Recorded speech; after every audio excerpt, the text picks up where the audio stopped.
The lawyer's words hit me like a slap across my weathered face. To my beloved daughter Sandra, I leave our family home and $33 million. I watched my daughter's eyes light up with greed while I sat there in my black funeral dress, still numb from burying Robert just 3 days ago. But then came the part that would change everything. To my dear wife Margaret, I leave a first-class plane ticket to Monaco, effective immediately. If you're watching this, subscribe and let me know where you're watching from. You should have seen Sandra's face when the lawyer read that line. Pure confusion mixed with barely concealed satisfaction. $33 million versus a plane ticket. In her mind, she'd clearly won the lottery while I'd been given what amounted to a consolation prize. "Is that it?" Sandra asked, her voice dripping with fake concern. "Just a plane ticket for Mom?" The lawyer, Mr. Henderson, adjusted his glasses nervously. He'd known our family for 20 years, helped Robert with all his business dealings.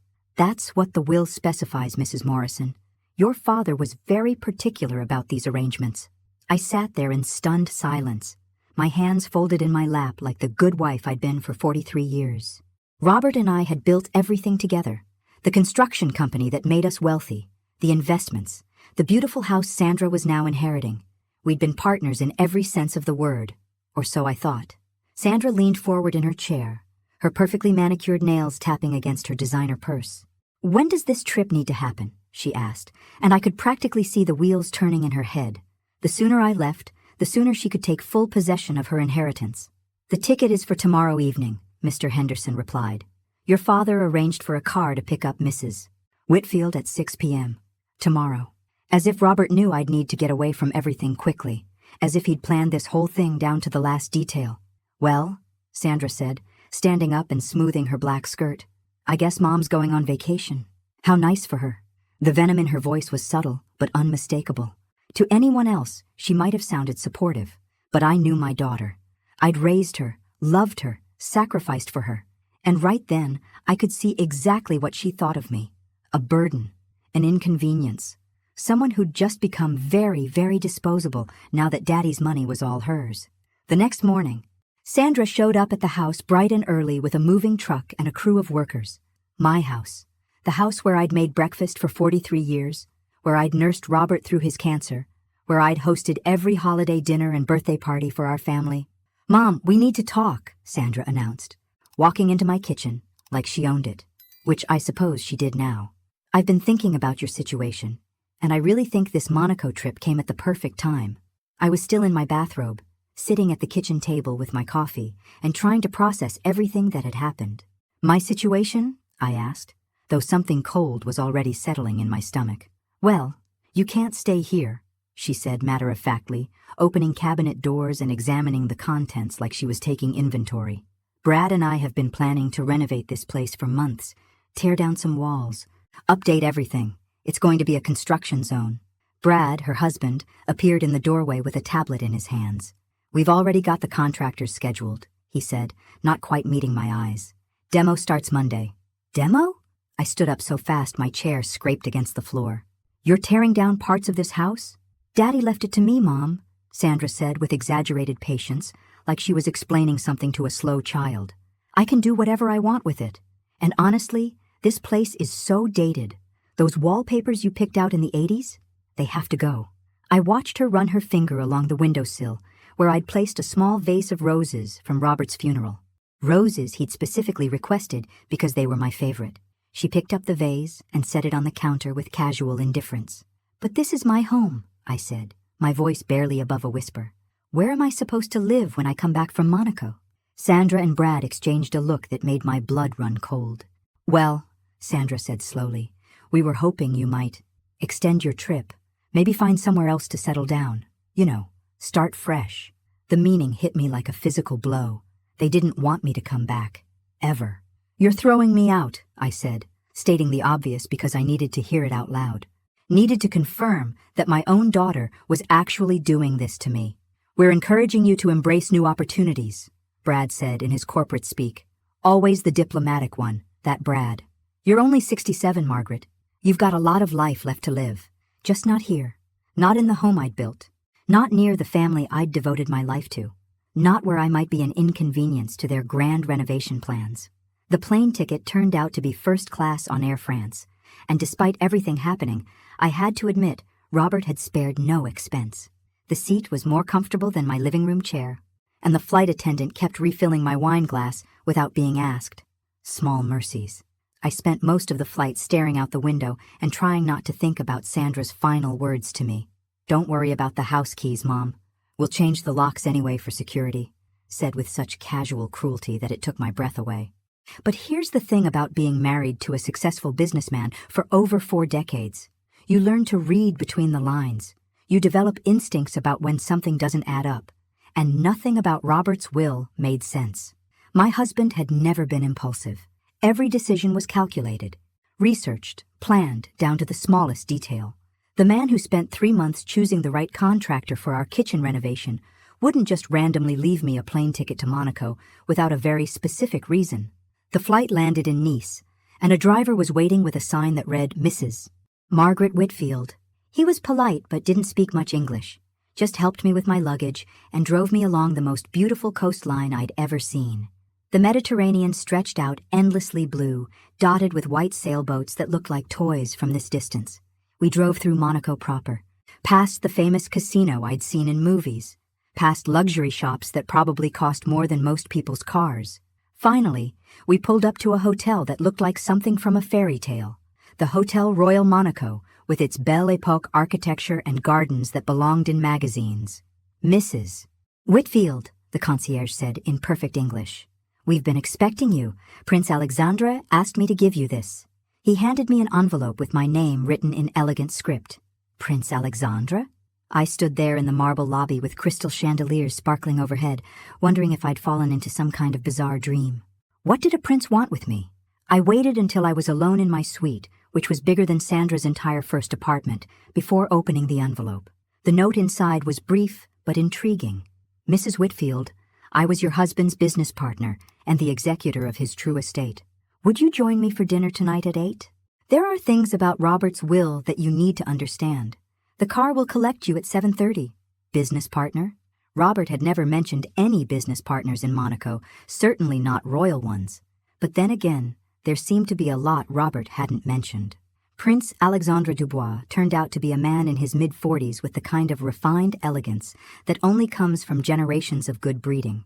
Tall, silver at the temples, impeccably dressed, and with eyes that seemed to see right through all the polite pretenses people usually hide behind. He'd arranged dinner at a private club overlooking the harbor, where massive yachts bobbed in the water like floating mansions. "Mrs. Whitfield," he said, rising to greet me. "Thank you for coming. I knew your husband well, and I've been looking forward to finally meeting you." "Please call me Margaret," I said, settling into the chair he held for me, though I have to admit, I'm completely confused about why I'm here. Alexandra smiled, and something in his expression reminded me of Robert, when he was planning one of his elaborate surprises. "Your husband was a brilliant man, Margaret, brilliant and very strategic in his thinking. Tell me, how would you describe your relationship with your daughter?" The question caught me off guard. "Sandra? Well, she's—" I paused, thinking about everything that had happened in the last few days. The moving truck, the casual dismissal, the changed locks. "Complicated." "Complicated," Alexandra repeated, nodding thoughtfully. "Robert said you might say that. He worried about Sandra, about the kind of person she was becoming. All that money, he said, but no character to match it." A server appeared with wine, something French, and probably more expensive than my monthly grocery budget used to be. Alexandre waited until we were alone again before continuing. "Your husband and I became partners about 5 years ago," he explained. "He was expanding into European markets, and I had connections he needed. But our partnership became much more than business. We became friends, confidants. He never mentioned you," I said, and immediately felt foolish for admitting it. "He wanted to protect you from certain knowledge. Knowledge about some of Sandra's behavior that he'd discovered. The way she talked about your future, about inheritance, about what would happen when you became inconvenient to her plans." My wine glass stopped halfway to my lips. "What kind of behavior?" Alexandra's expression grew serious. "Robert hired a private investigator 2 years ago. He'd noticed some troubling patterns in Sandra's attitude toward family money. Toward you specifically. Phone calls she thought he couldn't hear. Conversations with her husband about moving you to a nursing home the moment he died." The words hit me like ice water. "A nursing home? Against your will, if necessary. They'd researched facilities, Margaret, made inquiries about involuntary commitment procedures for elderly relatives. Your daughter was planning to have you declared incompetent and take control of everything. I set my wineglass down with shaking hands. But the will you heard yesterday, Alexandra said gently, was a test. A test? I repeated, my voice barely steady. What kind of test? Alexandra leaned forward, his expression both serious and compassionate. Robert knew what Sandra was planning. He wanted to see if she'd show any love, any care for you when she thought she'd inherited everything and you'd been left with almost nothing. He wanted to know if there was any decency left in her. The implications began to sink in. She failed, didn't she? Spectacularly. According to the reports I've been receiving, yes. She had you evicted from your own home less than 24 hours after the funeral. Changed the locks, started renovation that will destroy everything you built together, told you not to come back. Alexandra's voice carried quiet outrage. Even Robert, who'd seen evidence of her callousness, didn't think she'd move that quickly. I thought about Sandra's face when she heard about my plane ticket. The barely concealed glee, the immediate planning to get me out of the house. So the $33 million the house? Real enough. That inheritance stands as written in the public will, but it represents only a fraction of your husband's actual wealth. Alexandra signaled the server, who brought a leather portfolio to our table. The real estate holdings, the offshore accounts, the business interests, those were never meant for Sandra. He opened the portfolio and spread documents across the table. Properties in Monaco, Switzerland, Barbados. Investment accounts with numbers that made my head spin. Business holdings I'd never heard of, but that generated millions in annual income. Robert's true net worth, Alexandra said quietly, is approximately $147 million, not including this.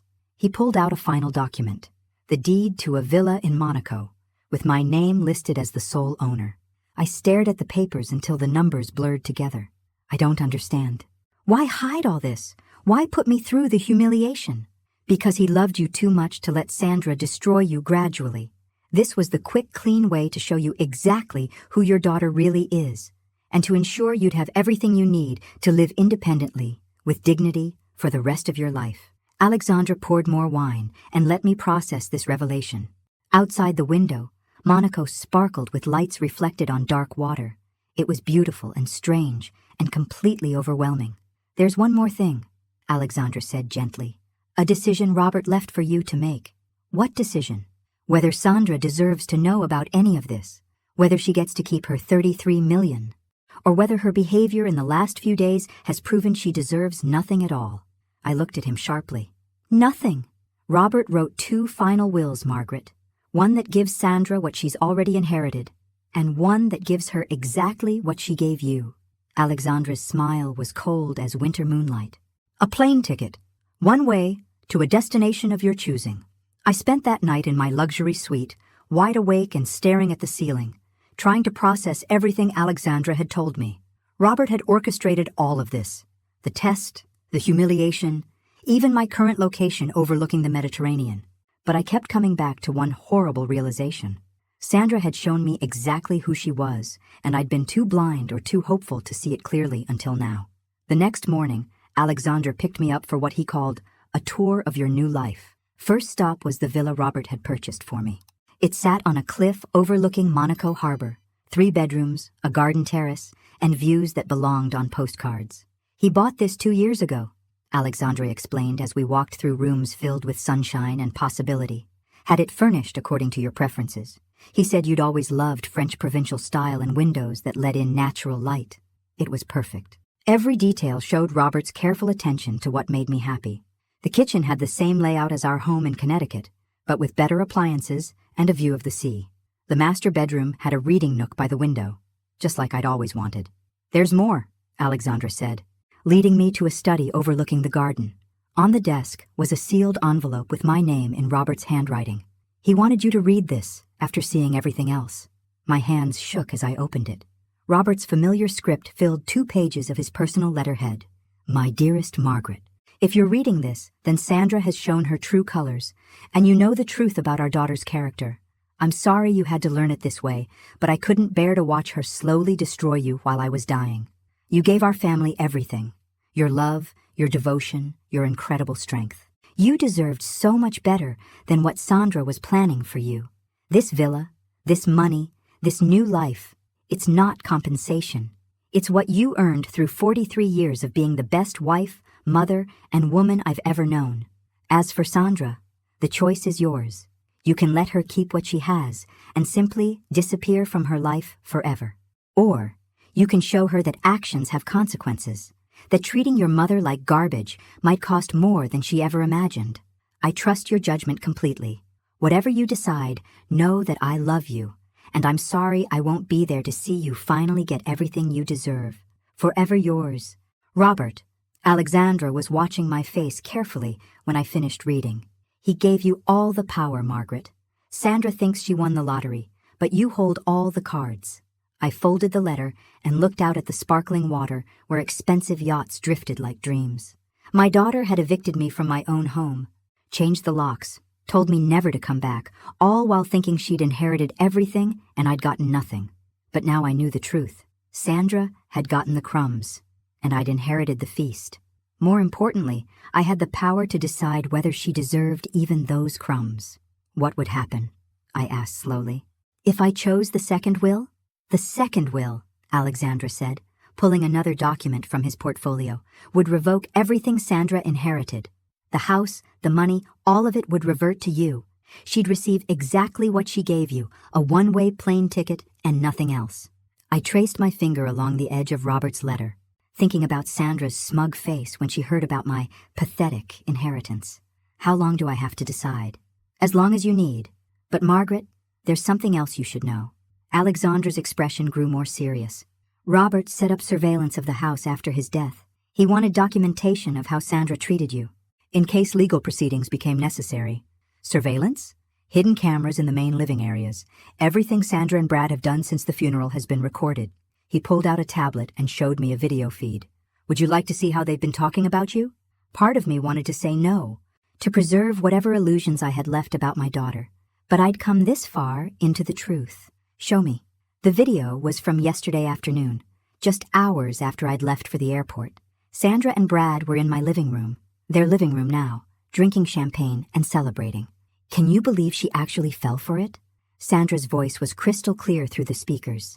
Poor Mom, thinks Daddy left her a consolation prize vacation. Brad laughed, raising his glass. Best $33 million we never had to work for. Think she'll try to come back? God, I hope not. Did you see her face when I told her not to come back? Like a kicked dog. Sandra giggled, actually giggled, at my humiliation. She'll probably end up in some cheap hotel in Monaco for a week, then crawl back here begging. What if she does come back? Brad asked. Then we stick to the plan. Nursing home, incompetency hearing, the whole thing. She's old. She's emotional. She just lost her husband. Won't be hard to convince a judge she can't take care of herself. I watched my daughter toast my anticipated misery while sitting in the chair where I'd nursed Robert through his final weeks. The casual cruelty was breathtaking, but what hurt more was the complete absence of any love or gratitude in her voice. Alexandra turned off the tablet. I'm sorry you had to see that. No, I said, my voice steadier than I felt. I needed to see it. I needed to know for certain. I looked out at the Mediterranean, where the setting sun painted everything gold. How quickly can the second will be implemented? 24 hours. But Margaret, are you certain? Once this is done, there's no going back. I thought about 43 years of being a devoted mother, of sacrificing my own dreams to support Sandra's education, her wedding, her lifestyle, of babysitting her children while she built her career, of being treated like an ATM and a convenience, never a person worthy of love or respect. I'm certain. The next morning, I woke up in my Monaco villa as the legal owner of $147 million. Alexandra had worked through the night with lawyers in both Monaco and Connecticut, implementing Robert's second will with surgical precision. By 8 a.m. Monaco time, Sandra would be receiving a very interesting phone call from Mr. Henderson. I was having coffee on my terrace when my phone rang. Sandra's number. I almost didn't answer, but curiosity won out. Mom? Sandra's voice was strange, tight with panic. Mom, where are you? Something's wrong. Something's very wrong. I'm in Monaco, dear. Just like you wanted. Mr. Henderson just called. He said there's been a mistake with Daddy's will. That there was a second will, and now everything's being revoked. The house, The money, everything. He said it's all going to you instead. I sipped my coffee and watched a yacht drift past my garden. How interesting. Mom, you have to fix this. You have to tell them it's a mistake. They're saying I have to vacate the house by tomorrow. That all the accounts are being frozen. This can't be right. Why can't it be right, Sandra? Because Daddy left everything to me. You just got a stupid plane ticket. I almost laughed at the outrage in her voice. Yes, that plane ticket really was quite something, wasn't it? First class to Monaco, where your father arranged for me to learn some very interesting things about his real estate holdings. Silence stretched between us. I could practically hear Sandra's mind racing, trying to understand what had happened. What real estate holdings? She asked finally. Well, there's this lovely villa I'm sitting in right now. 3 bedrooms, ocean views, worth about $12 million. And then there are the properties in Switzerland, Barbados, the Cayman Islands. I let my voice trail off casually. Mom, what are you saying? I'm saying your father was much cleverer than either of us realized. The will you heard wasn't his real will, Sandra. It was a test to see if you'd show any love or decency toward your mother when you thought you'd inherited everything and I'd gotten nothing. Another long silence. And how do you think you did on that test, dear? Mom, listen to me. Sandra's voice had shifted into the fake sweet tone she used when she wanted something. If there was some kind of misunderstanding, we can fix this. We're family. We take care of each other. I almost choked on my coffee. Take care of each other? Is that what you call having me evicted from my own home? Changing the locks? Telling me never to come back? I never said that. Sandra, stop. Just stop. I set my coffee cup down with more force than necessary. There are recordings, cameras your father had installed. I've seen the videos of you and Brad celebrating my humiliation, planning to have me declared incompetent and locked away in a nursing home. Dead silence. I heard you laugh about my reaction when you told me not to come back. I heard you call me a kick dog. I heard you toast to getting $33 million you never had to work for. Mom, please. Sandra's voice was breaking now, but I couldn't tell if it was genuine emotion or calculated manipulation. I was upset. People say things they don't mean when they're grieving. Were you grieving, Sandra? Because what I saw looked more like a celebration. Where does this leave us? She asked in a small voice. I looked out at the Mediterranean, thinking about Robert's letter, about the 43 years I'd devoted to being the mother Sandra apparently didn't want. I don't know. That depends on you. What do you mean? Your father's second will gives you a choice. You can take responsibility for how you've treated me, really take responsibility, and we might find a way forward. Or you can keep pretending you did nothing wrong, and you can enjoy the same inheritance you thought I deserved. Which is what? A plane ticket? Sandra, one way. To wherever you'd like to start over with nothing, just like you expected me to do. The phone went quiet for so long, I thought she'd hung up. Finally, she spoke, and her voice was different, smaller. What kind of responsibility? Full admission of what you planned, apology to me, in writing, acknowledging exactly how you treated me and why it was wrong. Return of all my personal possessions you kept when you evicted me. And I paused, surprised by what I was about to say next. And you need to understand that if you choose to do this, it's not about getting your inheritance back. The money, the house, that's all mine now. This is about whether we can salvage any kind of relationship worth having. But if I do this, if I apologize and take responsibility, what do I get? And there it was. Still thinking about what she could get from me. Still seeing our relationship as a transaction. That's the wrong question, Sandra. If you don't understand why, then you've already made your choice. 3 days passed without a word from Sandra.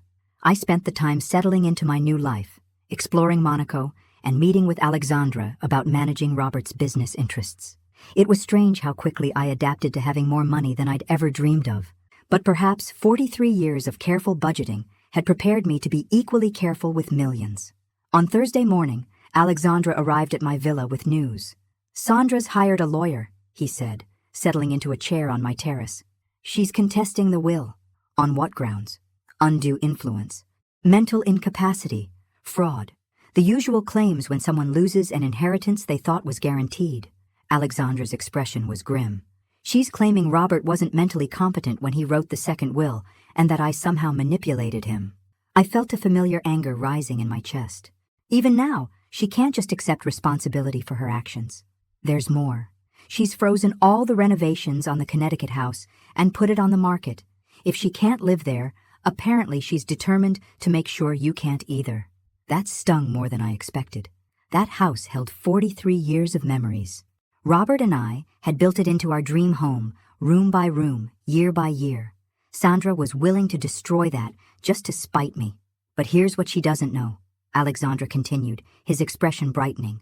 Robert anticipated this possibility. He prepared for it. How? Alexandra pulled out another envelope. One final video message, to be played only if Sandra chose litigation over accountability. He recorded it 6 months before he died, when he was clearly of sound mind and health. We set up the laptop in my living room. Robert's familiar face appeared on screen, sitting in his study back home. He looked tired but determined, and seeing him again made my chest ache with fresh grief. If Sandra is watching this, Robert's recorded voice said, then she's chosen to contest my will rather than take responsibility for her actions. Margaret, I'm sorry you have to go through this, but I want you to know I planned for it. The video cut to a series of hidden camera recordings. Sandra and Brad in Robert's hospital room during his final weeks, talking about inheritance while they thought he was sleeping. Sandra on the phone with nursing homes, asking about involuntary commitment procedures. Sandra meeting with lawyers about financial guardianship while Robert was still alive. I was awake for all of this, Robert's voice continued over the footage. I heard every word, every plan she made to control you, to take everything from you, to warehouse you somewhere convenient while she spent money she didn't earn. The video showed more. Sandra going through Robert's papers while he was at chemotherapy appointments. Sandra copying financial documents. Sandra researching how to have elderly relatives declared incompetent. She was planning your imprisonment, Margaret, while I was dying. Her own mother. And she never once asked how you were coping, never offered comfort, never showed an ounce of genuine grief for what our family was losing. The screen went black for a moment. Then Robert appeared again, leaning forward with intensity. Sandra, if you're watching this, you have one last chance. Drop the lawsuit. Accept that your actions have consequences. Try to become the daughter your mother deserves, or lose everything permanently, because I have one final surprise prepared. The video ended with Robert holding up a document. The Monaco trust is irrevocable and untouchable by U.S. courts. But this house, the one you're fighting for, I've arranged for it to be donated to charity if you contest the will. Win or lose your lawsuit, Sandra, you'll never own this house. Margaret will decide whether it becomes a home for abandoned animals or gets torn down completely. I stared at the blank screen, amazed by Robert's thoroughness, even in death. When does she find out about this? I asked. Her lawyer received a copy this morning, Alexandra said, along with notice that the house donation becomes final in 72 hours, unless she withdraws all legal challenges. Sandra called me that afternoon, sobbing, Mom, please, I'll do whatever you want. I'll apologize, I'll take responsibility, just please don't let them give away the house. Her voice was raw with desperation. That's my children's inheritance. That's their history. I thought about her children, my grandchildren, who barely knew me because Sandra had gradually pushed me out of their lives. When did you start caring about their inheritance, Sandra? When you were planning to have me locked away so you could control mine? I never meant for it to go that far. I was scared, okay? Scared of taking care of an elderly parent. Scared of the responsibility. Everyone talks about how hard it gets when your parents age. And I panicked. So you decided to have me declared incompetent while your father was still alive, while I was caring for him through cancer. Yes. The word came out like a sob. Yes. And I know how horrible that sounds. I know what I became, and I hate myself for it. For the first time since this whole nightmare began, Sandra sounded genuinely remorseful. Not calculating, not manipulative, just broken. The lawsuit, I said. Drop it completely. Today. Done. I'll call my lawyer right now. And I want a full confession, written, signed, detailing everything you planned and why. Not for legal purposes, Sandra. For truth purposes. I'll write it tonight. I stood on my terrace, looking out at the water where expensive yachts caught the afternoon sun. And I want you to understand that this doesn't fix everything. It doesn't erase what you did or what you showed me about who you really are. I know, but it's a start. It's the first honest thing you've said to me in years. Sandra was quiet for a long moment. Mom, what happens now? With us? I thought about Robert's letter, about the test he'd designed to show me the truth about our daughter. Sandra had failed that test spectacularly, but she was also, finally, facing the consequences of her choices. Now we see if you can learn to be the person your father and I raised you to be, instead of the person you chose to become. I paused, watching a seagull circle my garden. The house stays in the family, Sandra. Your children's inheritance is safe, but you and I are starting over from nothing. No assumptions, no obligations, no taking anything for granted. Can you ever forgive me? I closed my eyes, feeling the Mediterranean breeze on my face. Ask me in a year, Sandra, after you've shown me who you really want to be. 3 months later, I'm still in Monaco, still getting used to a life where I make every decision for myself. Sandra writes me letters now, real letters, not texts or emails. She's in therapy, working on understanding why she became someone who could plan to warehouse her own mother. Brad moved out last month, apparently unable to handle a wife who was taking actual responsibility for her actions. The house in Connecticut remains ours, maintained by a caretaker until we decide what to do with it. Maybe Sandra will earn the right to live there again someday. Maybe I'll return there myself. Or maybe I'll stay here in Monaco, where I've discovered I'm quite good at managing business investments and even better at living life on my own terms. Robert's test revealed the truth about our daughter, but it also revealed something about me. That I'm stronger than I knew, more resilient than I believed, and worthy of so much more than I'd been accepting. Thanks for listening. Don't forget to subscribe and feel free to share your story in the comments. Your voice matters.